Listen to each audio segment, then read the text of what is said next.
Hello everyone, welcome back to the next video. In this video I will show you how you can overlay canvas using live camera preview in React Native's new architecture for Android using Media 3 effect as well as CameraX. So let's get started.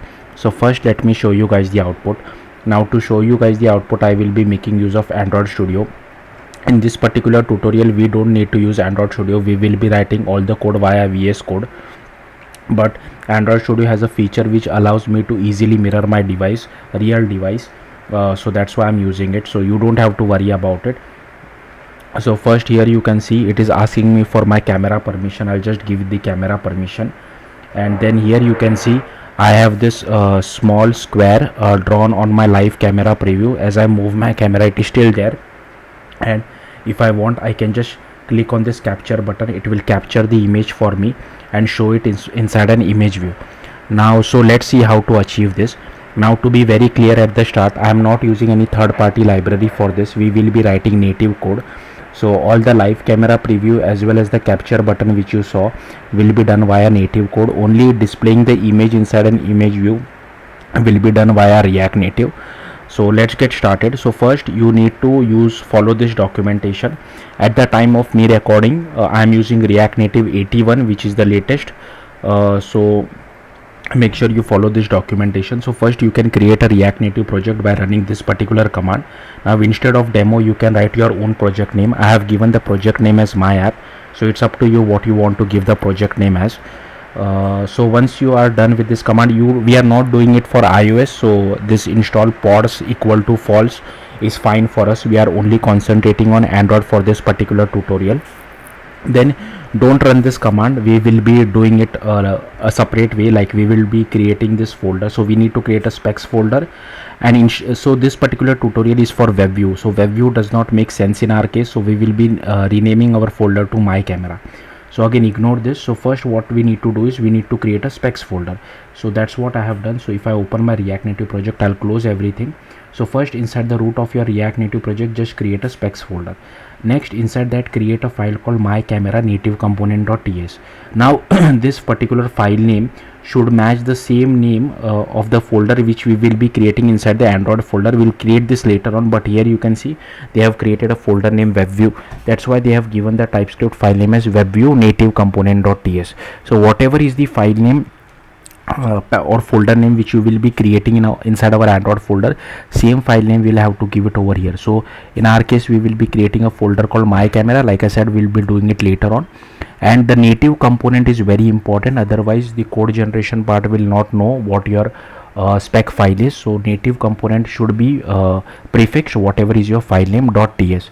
Now inside the content of this TypeScript file, I have basically copy pasted all this, but I have made few changes. Firstly, I have refactored this types to something like this. So in our case, we will be getting the URI of the captured image. So that's what we are getting over here. And I have removed this particular prop source URL. We don't require prop for this, so I have removed it. And here inside this name I have changed. Inside, instead of on script loaded, I have taken it as on image taken, and here we have passing our event.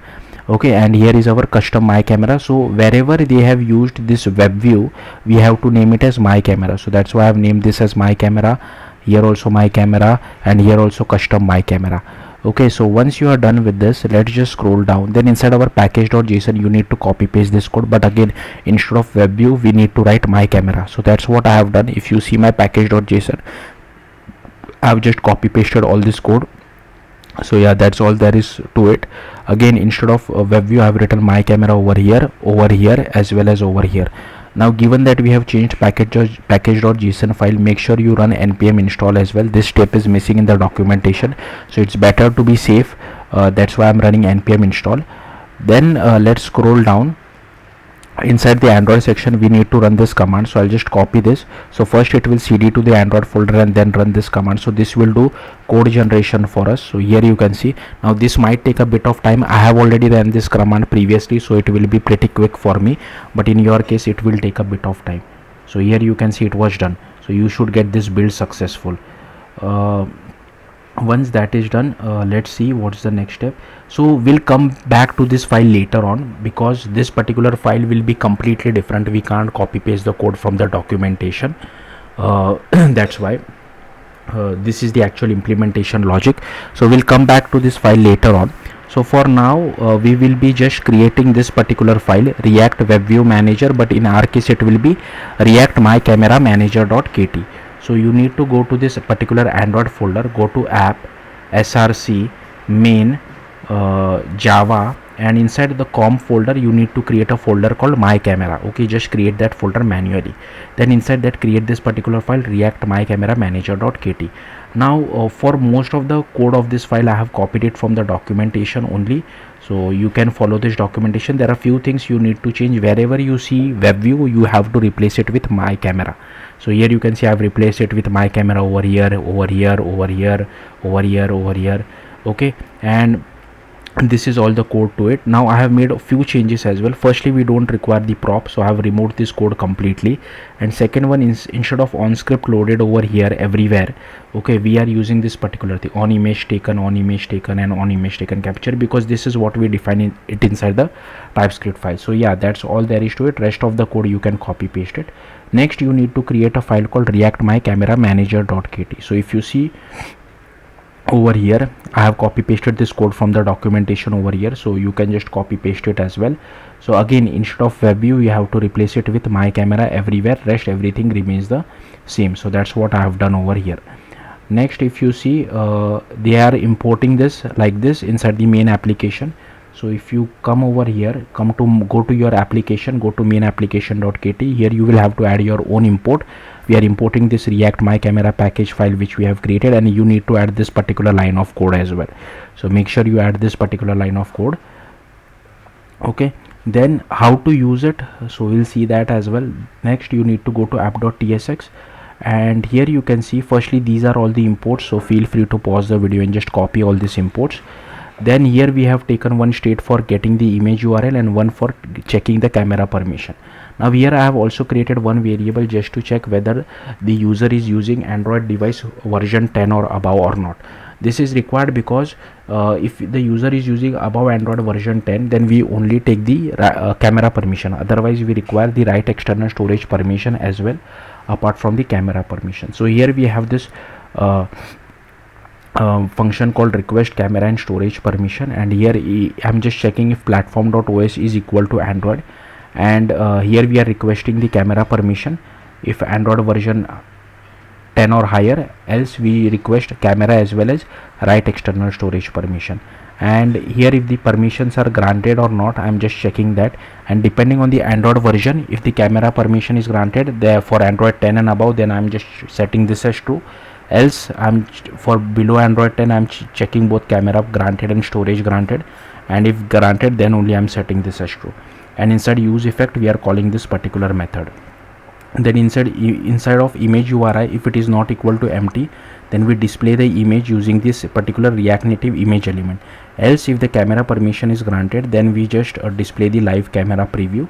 Else if that is also not granted, we display a text saying camera permission not granted, and these are all the styles for it. Now come to the actual part. So here you can see the documentation is finished. Now we need to create the actual implementation which you saw inside this particular file over here, right? React Web View, but in our case it will be React My Camera. But before that we need to do few setup. So firstly you need to go to Android manifest.xml. you need to add this uses feature of Android hardware camera permission as well as write external storage permission. Then you need to go to build.gradle file over here, and here you need to add this camera core, camera 2 dependency, camera lifecycle, camera view, and this camera effect dependency as well. Then you need to create a file called React My Camera.kt. So firstly you will add this import. Now these are all the you will add this package. Next you will add all this import. I'll simply scroll through this imports. There is nothing really here to explain about the imports. So that's why I'm simply scrolling through this file, like imports are mandatory. Then here is our React My Camera. Then I have extending from frame layout as well as lifecycle observer. Here is our current context. Then we get hold of our camera preview view, image capture. Then here we create the middle box effect, like the green color box or square which you see, that's what it is. And here we are painting it with the help of this. So here you can change the color, style, stroke width, whatever you feel like. Here is our capture button, here is the viewfinder, like the camera preview view. Here is our camera executor service, here is our camera provider. Then here we get hold of our back facing lens, here we get hold of our current activity. Then inside the init method we just set the layout params. Then here we are calling this install hierarchy filter. I'll come back to this why we are doing this. Then we add the viewfinder to our parent view. Then we set the text background color, text color as well as alpha for our capture button. Then here is our layout params as well, which we set it, and here we set the layout params to our capture button. Then we add the capture button to our parent view. Then we add a click listener to it as well, and here we call take photo. Then here we override on attach to window, and if we have the camera permission, then we just do viewfinder.post setup camera, and inside on detach from window where we shut down our camera executor as well as unbind our camera provider. Then here we have this method install hierarchy filter. So why we are doing this? So this is kind of like a hack which we need to do. If you don't write this hack, you will just see a black screen. This is a React Native bug. If you want to learn more about this, you can go to this particular issue or URL over here. So that's why we require this. So this issue has been open since past 8 years. They still have not fixed this issue. Then here we set up our camera. So here we get hold of our camera provider feature, we add a listener, then we get our camera provider, we call the bind camera use cases as well. Then here we get the viewfinder width, viewfinder height, then here we get the viewfinder rotation, then we get our camera provider, we initialize our camera selector, then we initialize aspect ratio strategy, here is our resolution selector, then we initialize the preview view as well, and then we initialize our image capture. Then here is our middle box effect where we draw on it. So here you can draw whatever you feel like. I am drawing the same thing over and over again. So here we are firstly drawing the color, then we are getting the width and height, then we are calculating the center, then here we are setting the box size as well. Then here we are drawing a rectangle, and then we do frame dot overlay canvas dot draw rect comma paint, and here we are passing true. Then here we do use case group dot builder, we add the preview use case as well as image capture use case, and finally we add a middle box effect. Then we unbind our camera provider, we bind it to the life cycle over here as well, and here we set our camera. Then we do preview dot surface provider, set our surface provider as well. Then here is our take photo method where we get hold of the image capture. Then this is the name which we give to our captured image. Then we do content values dot apply, passing the display name, MIME type, and if Android version greater than P, we also set the relative path. Then here we do image capture dot output file options by passing the builder context dot context resolver and build it. Then we do image capture dot take picture, passing the output options, and here we override on error as well as on image saved. So once the image is saved, we save the send the saved image URI back to React Native side with the help of this method. Now sending it to React Native side is also a little bit complicated but I'll come back to this method in a bit. Then we unbind our camera provider. Here this is just a helper method just to check whether we have camera permissions or not, and here we have defined our variables. Now coming back to how to send data back to React Native side, we are making use of this particular two methods. So this is an inner class and this is a method. Now this I have copied it from the documentation, but I have refactored it according to our use case. So if you see the documentation here, you can see they have defined it how to send it back to React Native side. So that's what we are doing. So we are getting hold of our context, surface ID. Only thing which you need to remember is, in our case this is the inner class, right? That's what I am referencing over here, and here the event would be on image taken event, it would not be on script loaded, and here you can see again the same thing, on image taken. So yeah, that's all there is to it. If you have any questions, do let me know in the comments. Thank you for watching. Bye.